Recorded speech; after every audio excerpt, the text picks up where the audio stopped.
As you all know, we live in an era of of rapid transformation in everything we do, whether it's personal or in an enterprise level. We were supposed to have here, which is actually the inspiration for the panel, we were supposed to have BlackBerry, because BlackBerry is, in my eyes, one of the most amazing, incredible examples of corporate transformation. Because when you think of it, BlackBerry was amazing. And I have my own BlackBerry from the year of 2000 that I fell in love with, and I keep it as a memory, but they didn't last. They didn't last, years went by, and the big question is, how come BlackBerry, with the amazing presence they had in the market, managed to fail so miserably? And the more interesting question is, what are they doing now to rise up from where they are? And the most interesting question is, will they be able to succeed and move forward? And their pivot, their change of strategy is to move from a hardware company to a software one. And it's inspiring. It's inspiring to follow up on what BlackBerry is doing. So with that inspiration, we invited a few enterprises and two startups to discuss this with us about how do you transform your enterprise to deal with the changes in the landscape and with the digital age. But first of all, Gadi from OurCrowd, the CTO of OurCrowd, is going to talk a bit about how we at OurCrowd deal with multinationals, with enterprises, and with transformation. And then we'll move on to our panel members. So you can speak either from your chair or move to the podium, as you wish.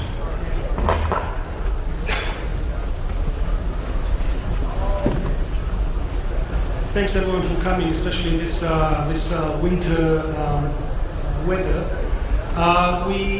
We want to make the session relatively short, so I'll skip some of my slides. But the main point that I want to, or the main point of the presentation, is basically to describe how we, OurCrowd, see the different, not transformation of our corporation, because we exist only 3 years, so it's kind of strange to talk about transforming OurCrowd, but how, when we started, and I'm one of the founders of OurCrowd, how we thought that we are going to transform the VC model and the way the VC operate.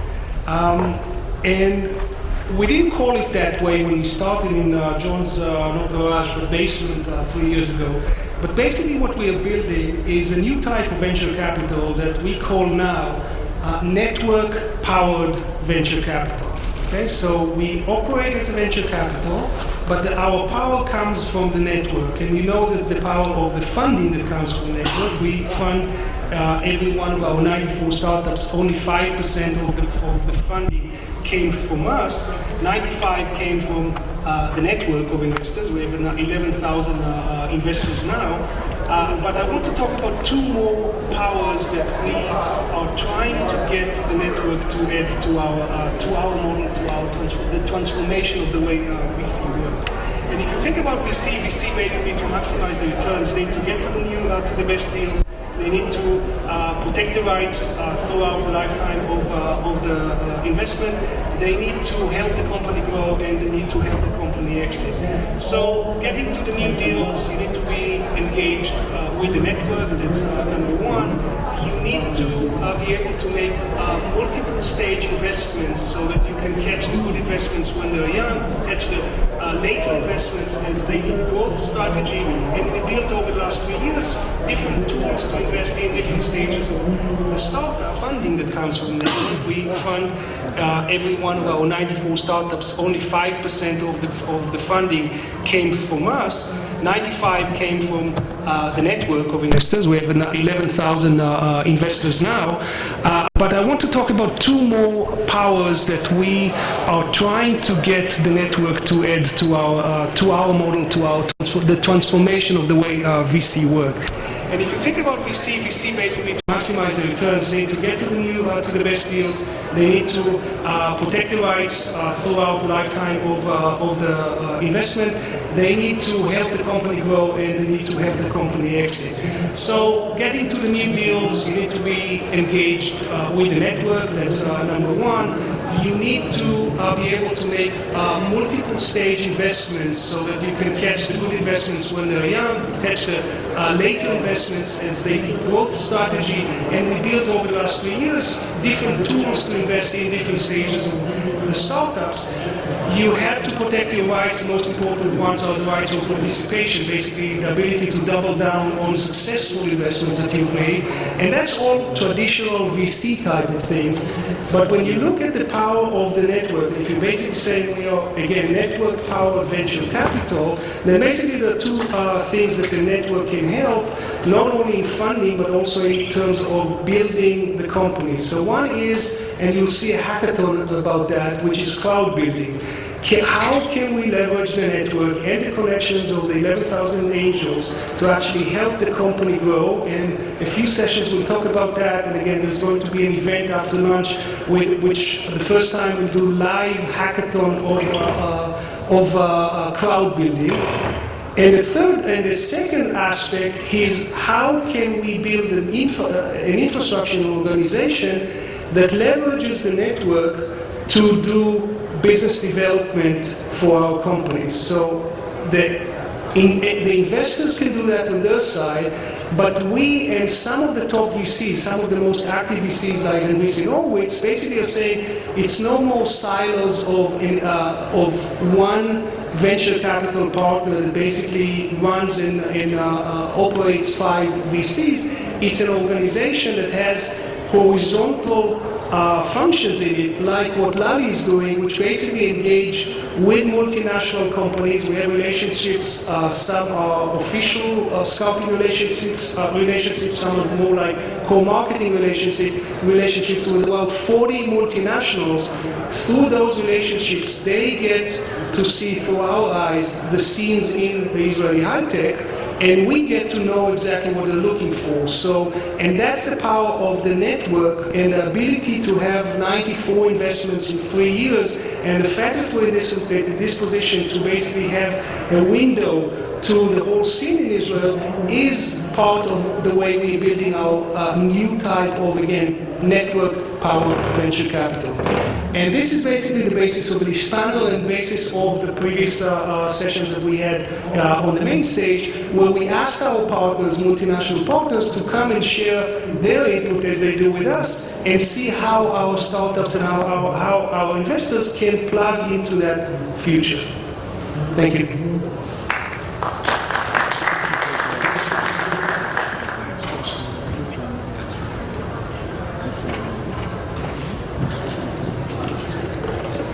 So I'm happy to have with us Yaad Oren from SAP from San Francisco. And Yaad has a very specific perspective, because not only that SAP is an enterprise that has to deal with different changes in the landscapes, but SAP also serves and work with different enterprises, many enterprises that need to deal with corporate transformation and changes in landscape. So Yaad has a very unique perspective. Yeah. Thank you, Laly. And we got a group decision that we will present from the chairs, okay? Works well. I'll keep the podium safe. So hello everyone, and I'm very happy to be here. So yeah, like Gadi says, I want to share with you that one of the most exciting things for me to work in a company like SAP is that you have access to almost any enterprise in the world. As some of you probably know, SAP, most of the large enterprises in the world run on SAP software, and we have around 300,000 customers. And what we are hearing, the recent question that we keep hearing from many of our customers is, what do we do with this unprecedented proliferation of digital technologies? What does it mean to me as an enterprise? And how can I become a digital business? And what are the benefits that I have? What they're actually asking is, how can I go through what we call the digital transformation, which is a pretty simple concept. It means harnessing all those digital technologies. You see examples for some of them on the slide, like machine learning, Internet of Things, and so forth, to achieve 2 things. The first one is maximize the efficiency of current business operation. For example, Harley-Davidson uses a connected assembly line using Internet of Things, connects data from hundreds of sensors and was able to reduce the manufacture line, a few of their custom motorcycles, from days to hours. But the other thing, which is much more fascinating in my opinion, we hear customers asking, how can I create new business models? How can I achieve growth using those digital technologies? And I think for most of the audience in this conference, it's really obvious that the digital business is here to stay. We know those new kids on the block, the business that were born digital, like Uber, Airbnb, and so forth, already disrupted industries. It's a very simple technology. Uber, for example, became a 200,000 employees company and disrupted the taxi industry altogether. And the interesting fact is that 90% of the CEOs that we talk with know that digital business is an opportunity or a big threat. In other words, they know they need to adapt. But only 15% of them really know what to do with it, has a digital strategy, how to use the technologies and how to harness them to their success. And we talked about the different technologies that companies need to adopt in order to become digital, and how they do it is very fascinating. One of the main things they need to have is a platform. It's a digital core that enables using and harnessing all those technologies to the success. But another important thing is the perspective on data. Data in many circles becoming the new oil for organizations. It's what drives businesses. And if you know to gather data from different sources, whether it's machine data or sensor data, big data, geographical data, and if you know to analyze it in the right analytics, right transactions, and conduct a handshake with a mission-critical use case that the organization has, like marketplace, like supply relationship, then you can really create a change. And it's very important also to say that if you don't have a business reason, and this is a mistake that we're seeing, to collect all this data. So don't go and create those data lakes. Don't just do technology for the sake of technology, as much as we don't like it. You need to have this handshake with the left-hand side, the mission-critical business use case. And going quickly to my last slide for the sake of time, SAP is a very interesting perspective for what is the digital framework corporates need to have in order to conduct successful digital transformation. So it all starts with the core, the platform that enables two things. The capabilities to use those technologies, like predictive analytics, collect data from different devices, manage this data, there is a database as well, and also to have a set of core applications to manage the organization, whether it's smart finance, smart logistics, and so forth. This is the core where the organization runs about. But what gets special focus in the digital era is those four other pillars just connected. The employee engagement becomes very important. In the digital era, we are hiring contingent labor, and we need to find new recruitment solution. In San Francisco, one of the most common applications is TaskRabbit. You hire people to stand in line for you in the DMV for a rock concert, to get a new iPad, and you get labor in 1 hour, in a few hours. And this is a solution like Fieldless, and many startup in that field that knows how to harness those 200,000 people, freelancers that work for Uber, to the organization. And freelancers are already 37% of the workforce in America. And of course, you need to provide the right productivity and UI and look for what employees really want to use. What I find really fascinating is the supply relationship. This is a very traditional industry, but the days when we were interacting directly with one supplier and getting quota and fighting on discounts are over. The experience of having marketplace like Amazon and so forth, getting into enterprises. And today we're seeing business network to manage a relationship with suppliers, like Ariba, which manage over 1.9 million suppliers. And my experience today, to order, for example, a chair or a computer is totally different. So the power of big data and social and business network really disrupt how business can capitalize on the supplier relationship. Going quickly to customers, which I think is the most mission-critical thing, because this is where the money is for our customers. The omnichannel experience, having the customers surrounded or even attacked by any possible point of sale. We have a many nice example like Burberry, the traditional elite fashion vendor that exists from 1865. Currently, when you are stepping into a Burberry office in London, he can recognize using the mobile phone you entered, if you've been to Tokyo before, and you can say, hey Laly, I see that you are like leather booth in blue collar, and I also monitor your social network if you opt in, of course, and I know you have friends who like it. Here's for you what we have in the store. So the sellers in Burberry has tablet with some predictive analytics in real time. Scary, yes, it's also a product. And if you don't order or you don't have it right here, I can order it from a different branch. I know where you live, and the customer don't leave the store without buying. The last thing is the Internet of Things, which is one of the biggest trends we're having right now. The digital business needs to connect people, need to connect also application and devices and mobile, but also need to connect the new things. We gave the Harry Davidson example, but one of the important pillars in the 5 pillars framework for the digital transformation is to have a solution to know how to analyze data from things, what to do with it, and pretty much harness it to the business growth. So that is in a very short spiel about the digital transformation. The right digital framework consists of those 5 pillars, and currently we're seeing some really good examples from companies who knows how to take those 4 pillars and build a digital business on top of them. Thank you, Yaad. You mentioned Burberry, but Burberry is actually a young startup compared to BNY Mellon. Sitting next to you is Shklar from BNY Mellon in New York, who unfortunately brought the weather with him. Leon, I think with working in a company that is so old, over 200 years old, BNY Mellon has an incredible perspective on corporate transformation and staying adapted to technology. So, Leon. Where do you click?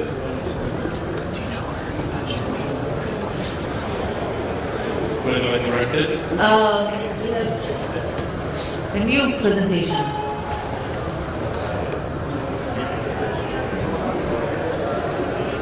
But then we can go ahead. All right, thank you. So back to New York.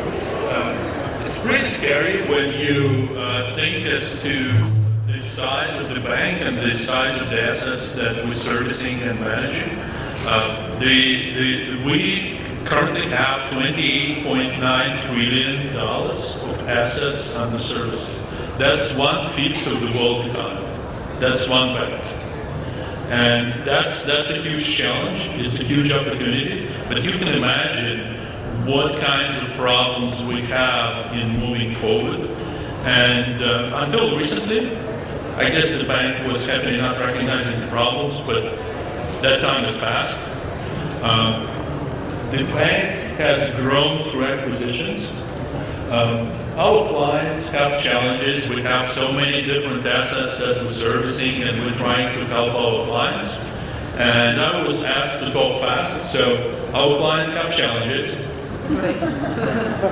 That's essentially what it is. And we want to service the clients.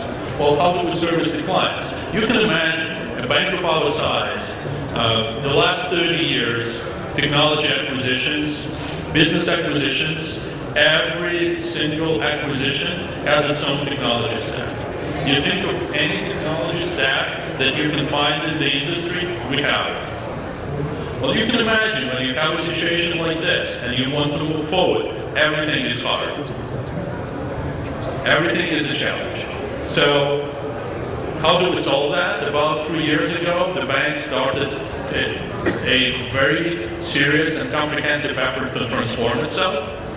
And the way we approach the transformation is pretty much, what it is. Somehow I'm not directed in the right place. This one. Oh, this one, right? Okay. Why? Yeah, I got it. Okay. So we started the transformation, and there are different ways you can approach a transformation. So we started from the start, from the top. We say, all right, we can spend years and years and years changing all of our back-end systems, and it's not going to be visible to our customers. So what we're going to do instead, we're going to put together a single platform, a very modern platform based on the Google stack. It's AngularJS and Bootstrap with RESTful backend. We're going to put together this platform. We're going to wrap all of our business functionality in RESTful services, and then we're going to slowly walk back as needed, and we're going to make progress. But the first day we're going to expose this platform to our clients, they're going to already benefit. So that's what we said we're going to do. And you can see this little layered pie here, where we have all these different components that are based on our UI platform, and all the services that we have people wrapping in RESTful services, all the business functionality, and then the question arises, okay, that's what we want to do. How are we going to do it? So the bank opened innovation centers in New York, in the Silicon Valley, and in London, and now we're coming to Israel. Welcome. Yeah, well, I'll say a few more words, basically about the platform. This is what we're trying to do. And all these different parts tell you what kind of help we need. So we're essentially looking for help to find a foundational startup in Israel to perhaps help us get started with our presence here. And we're interested in unique and innovative services that can be integrated into a platform, and we're also looking for platform plays. Yeah, we're also looking for platform plays. Companies that work on platforms that are compatible with ours, that are also interested in solving a very complex problem of really using their platform or helping us to advance our platform that would interface with so many different business services and transform so many different technology stacks. Thank you, Len. You mentioned the need for an enterprise to innovate and reach out to startups to facilitate the innovation and the transformation. And I think this is actually a very good lead to Janine, who sits right next to you, who've been through that process, but from the other side, from the entrepreneur's perspective, the startup perspective, and identifying very precisely an area where a startup, an innovative startup with a unique technology can be integrated into a large enterprise. Janine, please tell us a bit about Omek and your experience. Too much technology here. Okay, so I was asked to address the entrepreneurs, so I hope I don't bore everyone else. I'm going to talk just for a few minutes about what Omek did and what were the difficult decisions we made along the way, which ultimately led us to be acquired by Intel. First of all, it's a very, very interesting space, a really good example of what we're talking about here today, because this is the 3D camera space is a space that 10 years ago was dominated by a few little companies, which became more and more startups, and 10 years later, it is an industry of only the giants, literally, and it was all done by acquisition. So it's a really, I think, good example of what we're talking about today. Okay, as Omek, what do we do? Okay, we saw, in about 2007, we saw these 3D cameras come to market, or we saw these 3D cameras with a vision to consumerize, and we thought that this would completely revolutionize the computer vision space. This was an opportunity to solve problems in the field of computer vision that were really never solvable, certainly not in a robust way, and we decided to build a software company to bridge the gap between the data that the cameras were going to produce and the user experience. So the idea was, devices are going to be everywhere, processing power is going to be everywhere. Why shouldn't these processors be able to respond to us in our natural habitat, understand what we do instead of us being constantly forced to speak the language of the machine? We ultimately, over the course of about 6.5 years, built 2 product lines. One of them was this was all when 3D cameras were focused on the user experience, directly looking at the user, which I'll talk about in a minute, where they're going. We built a product line where the cameras and the software would understand what a person's doing for the living room experience, for game consoles, for set-top boxes, and ultimately we started focusing on close interaction experiences. Hopefully I can play you a short video, if it works. Some of the stuff that we were doing right before the acquisition.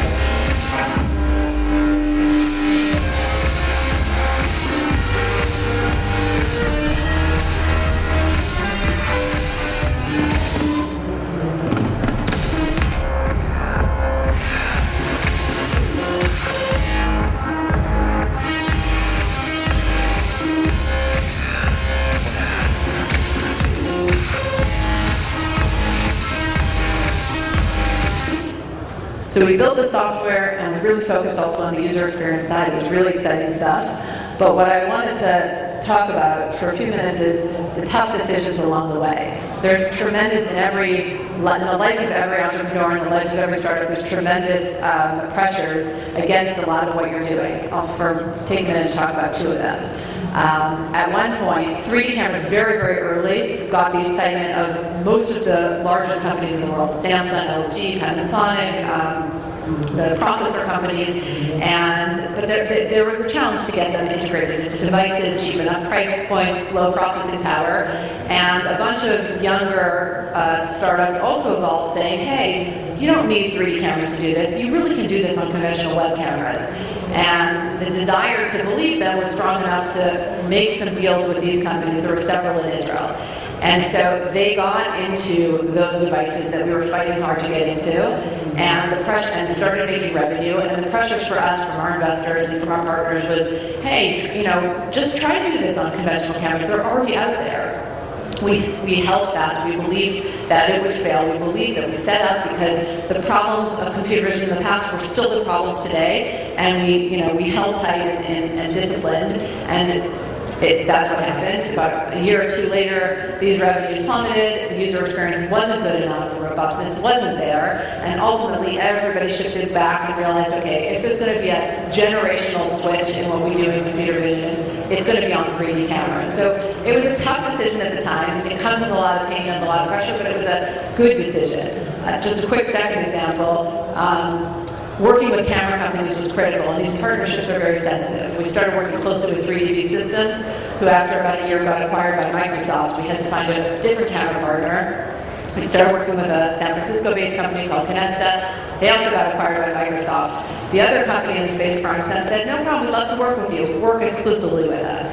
And we saw that if we needed, that the right positioning for us in the industry was really to stay agnostic, platform agnostic, camera agnostic, and that we believed fundamentally that that was our best opportunity for long-term growth and our best opportunity certainly for acquisition. So caused us a lot of problems, caused us to compete with some of the people that we needed to be partners with, but we remained, again, stayed the course. And these are just two examples of really tough decisions that you make at the time. You feel like they might kill you, but if you stick to what your general principle industry beliefs are, hopefully they will turn out the way they turned out for us. The last thing I'll talk about, so right before Intel acquired us, about a year or two earlier, we had a tight partnership with them. We were working very closely, and we learned that they're building a competitive product in-house. So we had to take a deep breath and decide, okay, do we really want to put all our eggs in this basket? They told us this, and they said to us, it's fair game. You guys can build it. We're going to build it. Let's see if may the best man win. But us building it meant exposing a lot of core IP to these people who essentially couldn't compete with us. For many reasons, I don't have time to go into them, we decided we're going to maintain this partnership, we're going to take the risk, we're going to move forward, and we're going to believe that we can do better. So when we got inside, when they acquired us, we understood exactly why they never ever would have succeeded. And even though they could show a really nice demo, and even some of their tracking looked better than ours, it was because if you just want to build sort of a little generic solution and do something nice, go ahead. But if you want to build a product, it takes a company to be all in. I mean, it's like everybody from the CEO to the janitor, to the HR people, to the business development people, to every algorithms guy that sits there, has one focus and one desire. You're building a product that has to go to market. You're thinking about every piece of success. And I don't have time, unfortunately. Laly told me I'm too short on time. So I can't really talk about why it can't happen in these big companies, but it is so clear to us why there's an opportunity for innovation. And I'll just end by saying that this field of 3D cameras has only just started. And when we got inside of Intel, we start seeing what's happening in the industry. There are many, many companies who are now putting these cameras, or looking to put these cameras on the other side, meaning facing the world. Meaning the field of computer vision is now opening up to 3D cameras for robotics, for droids, for AR, VR. I mean, look at the acquisitions happening in the space around multiple computer vision companies. So this space is just exploding now. And I think there's tremendous, tremendous opportunities for many, many more startups to come in this space. Thank you. Thank you. I think for a corporation to go through transformation and innovation, it's not only the landscape, but it's also the core of the corporation and the enterprise. And and sometimes the core comes from the founder. And I'm very happy to have here Claudia from Virgin from the UK to talk a bit about how Virgin views innovation and how much the innovation inside Virgin comes from Richard Branson. Claudia, thank you. Thank you for joining us. Thank you. Shalom, everyone. It's a real pleasure to be here to talk about Virgin and innovation. Just hold it closer. Shalom.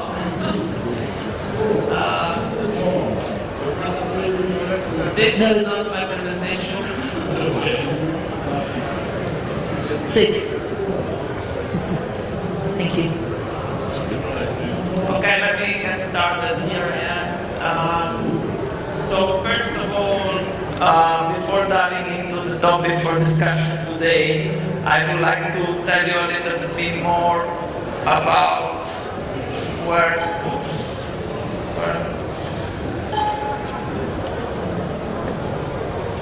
but there is no... here we go. So I would like to tell you where I work, because Virgin is a very large group, and it's really important for you to know what perspective I'm bringing to you today. Claudia, please hold it closer. I am part of the Virgin Management, which is the family office of the Branson family. At Virgin Management, we look after all the Virgin interests in branded companies, but also in a lot of other asset classes as venture and real estate. You probably know Virgin for a lot of companies that we have in this space. I think the point I wanted to make here is that over 45 years of history, of Virgin history, we have created $9 billion companies in terms of enterprise value over 5 different consumer sectors. I think this is what we would call unicorns, I guess, today. And what about today? Well, we are not really slowing down. We are actually nurturing, incubating, and launching what we hope will be the next cohort of unicorns. And they are again in very different sectors, from mass participation sports all the way to cruises or new brand of hotels. So, going into the topic for discussion today, is there a recipe for innovation at Virgin? And I have to say that I don't think there is such a thing, but definitely every single Virgin company has a DNA full of innovation, and this is how they keep surviving and future-proofing themselves.